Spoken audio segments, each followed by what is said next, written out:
जल्दी उठो से बोलो बेसी लोग नहीं जाओ बेसी वेट नहीं करो सन्ना के साइड के नहीं जाओ साइड ओ हरि बोल पकड़ आगे टिके साइड चल जन आगे टिके पछ बोलो हां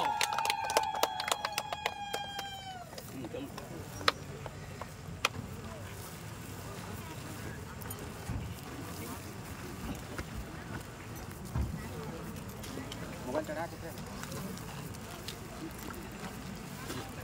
बॉल के ज्यादा पड़वा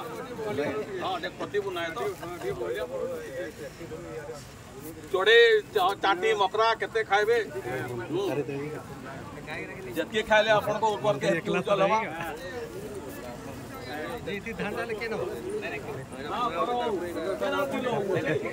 आया को फोन ना रहबा हलिया गीत बजे हां जाओ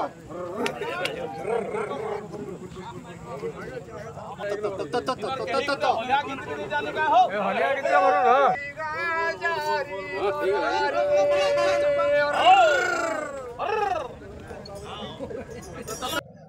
आज दिन हूँ गोटे पवित्र दिन चाषी मानक पई चाषी मानकर आज अक्षी तृतीयार अनुकूल होइछि आमर संबलपुर जिला कुचिंडा अंचल भोजपुर ग्राम आज अक्षी मुठीर आरंभ है ए माँ माटी पाई चाषी मानकर प्रथम उत्पादन पाई माँ माटी को प्रणाम करने सहित माँ लक्ष्मी अधिक धनशाली करंतु चाषी मानक से उद्देश्य रे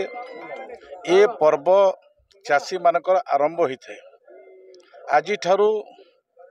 खरली बोलिका जो धान बुणा जाए खरली धानर आज आरंभ आगरू जमी को ज्योति ताकू सिद्ध करी रखा जाए ता परवर्ती मुहूर्त आज दिन ठारू तांकर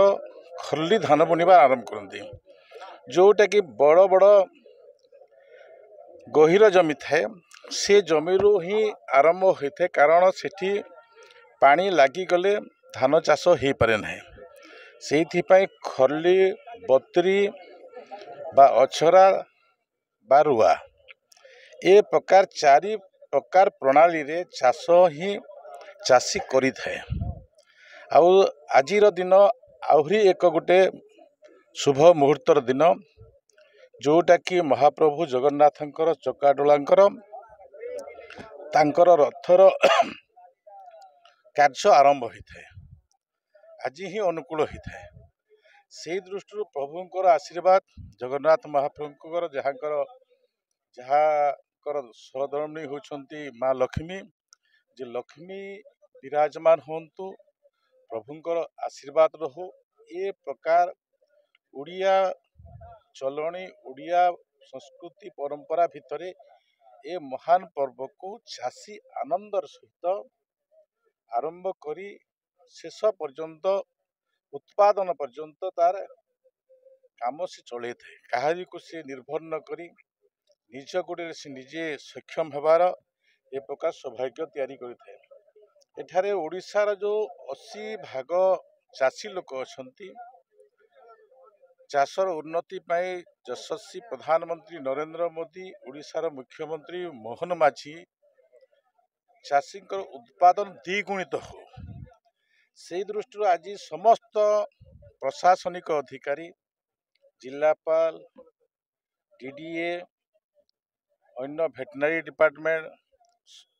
समस्त डिपार्टमेंट आज सहयोग करिसेंती चाषी पाई आज समस्त उपस्थित थिले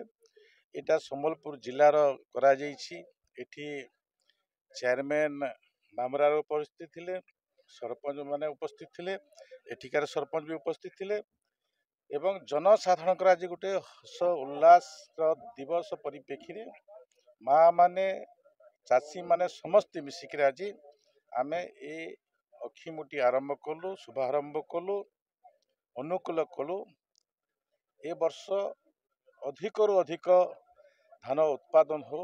ଏ ପ୍ରାର୍ଥନା ମା ଲକ୍ଷ୍ମୀଙ୍କ ପାଖରେ କରୁଛି।